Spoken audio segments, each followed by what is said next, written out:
So I will attempt to continue what Venerable Jigme started in a very nice way yesterday about sharing about our experience of going to Taiwan for the triple platform ordination. Attempt to, because in some ways, I think Venerable Jigme might have said this, there was so much. I think integrating this is going to take some time. So to be able to come up with some, I don't know, pithy summaries that are useful for people doesn't seem so easy to do.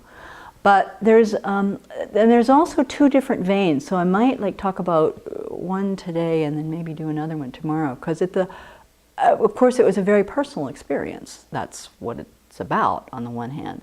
On the other hand, throughout the whole thing, I couldn't help but always be aware of the Abbey.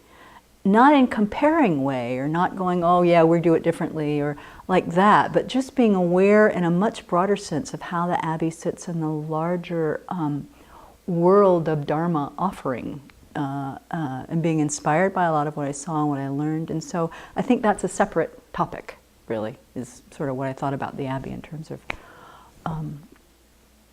the training and the experience. So one thing I'm not sure that we mentioned was why we have to go to Taiwan in the first place. In order, as most people who've been following the Abbey know, the full ordination for women did not make it into every tradition of Buddhism that's practiced in the world today.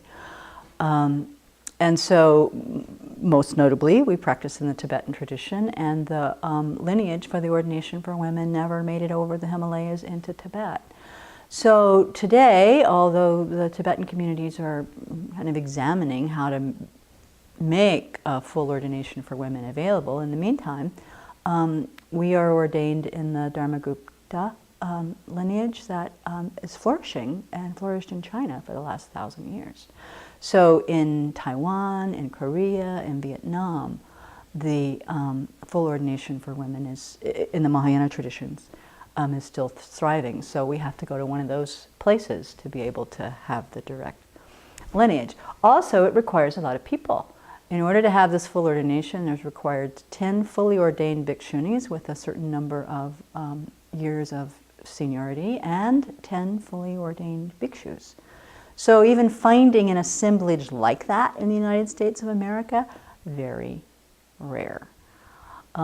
Furthermore, in the big places that offer these kinds of ordinations, they have the resources to be able to offer everything. So as we went, there were, I didn't count the guiding teachers, but there were a number of, maybe 20, do you think, Jigme?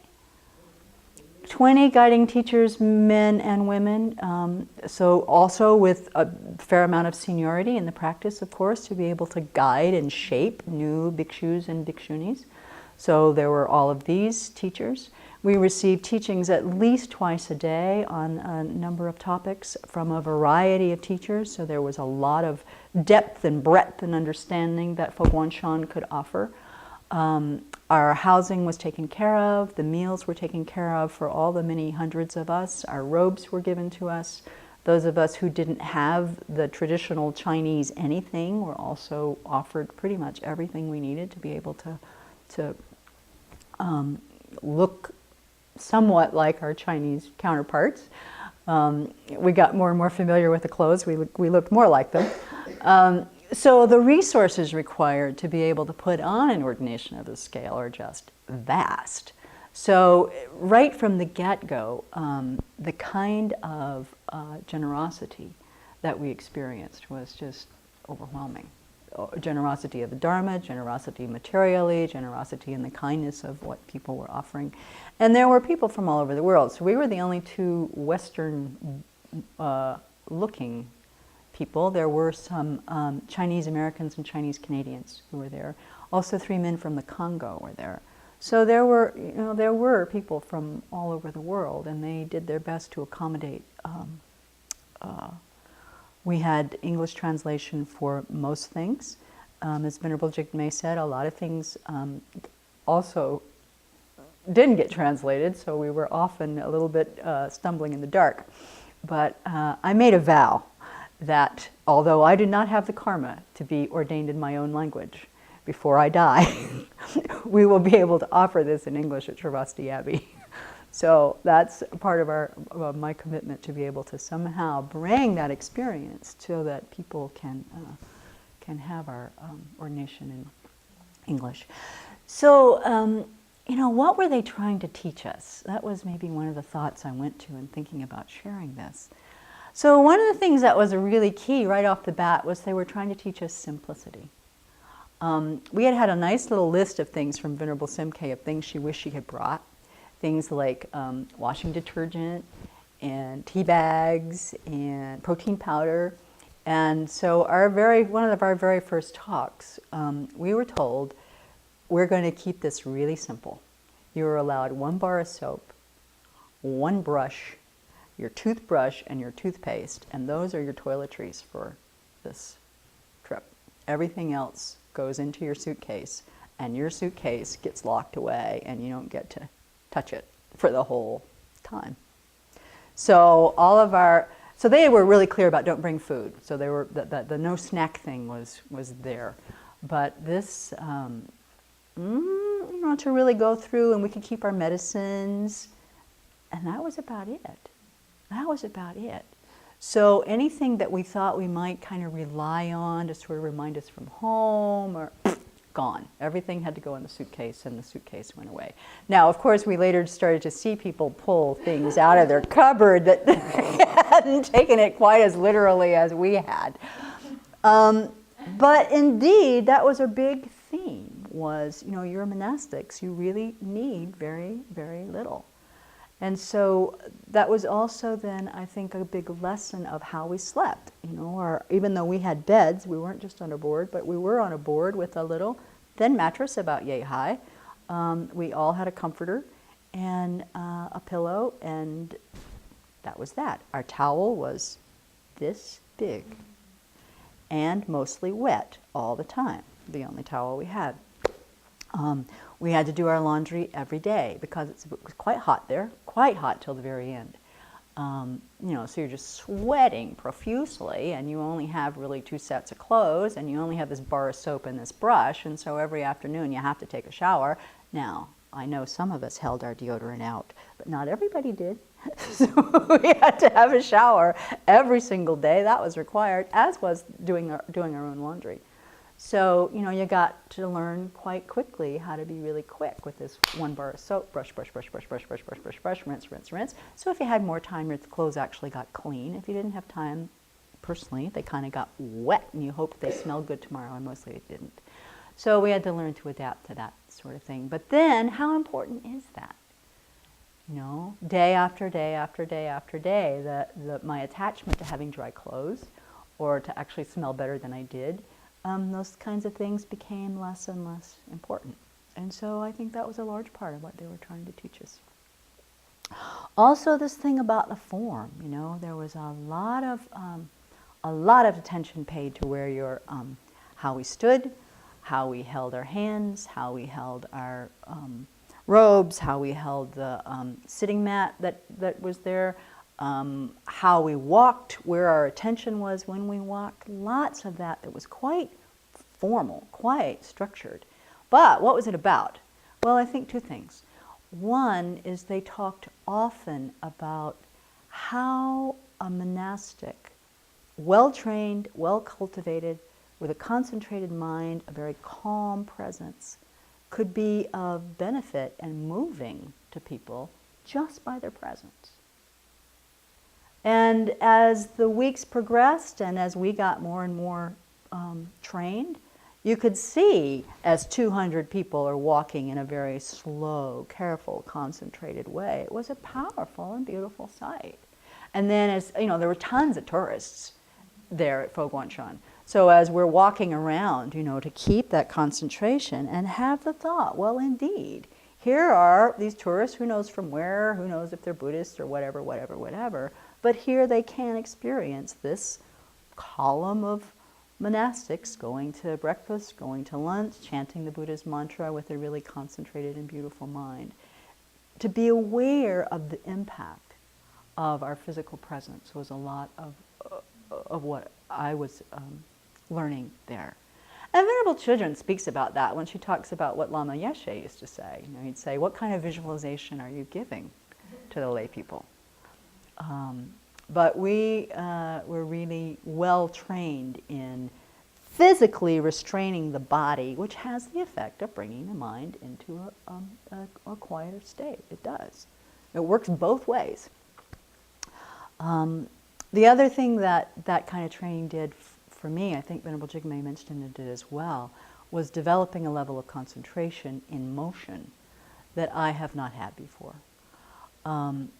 We were told to keep our eyes on the collar of the person in front of us, and we walked all over the place. I mean, we were walking to meals, we were walking to classes, we were in motion all the time. So, you know, looking at that vertebrae on the back of the nun in front of me is not exactly a virtuous object. But if I put a satsa-sized image of Shakyamuni Buddha on that back right there, well, then that's a very compelling and virtuous object, and it was a place where I could really cultivate concentration. So that's something that I hope I can bring here, is to be able to, I think I would say during that month, my awareness of the Buddha at my heart and also of my teacher on the crown of my head was more present than I have ever been able to sustain.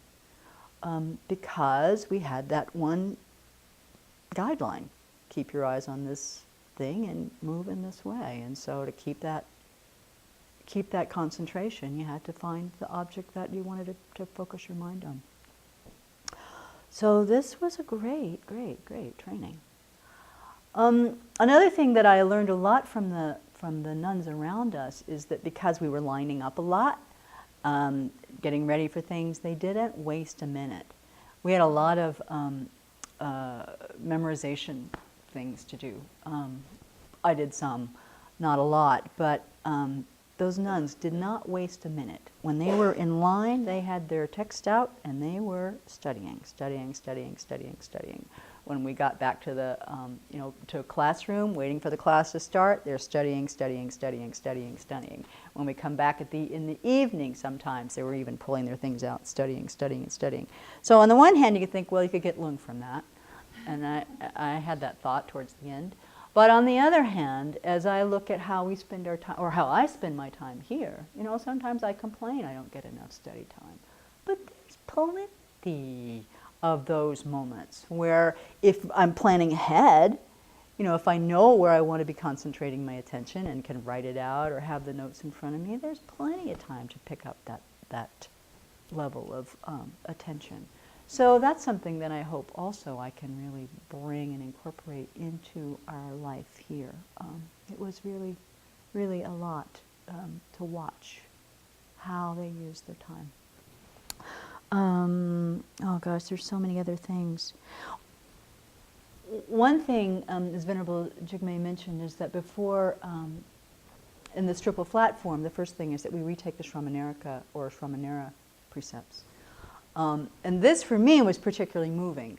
The ceremony was very similar to the way we're ordained here. It was a little more expanded, but the same incense offering tune and all of that was similar to what we do here. But when we were ordained here, there was one of us so far.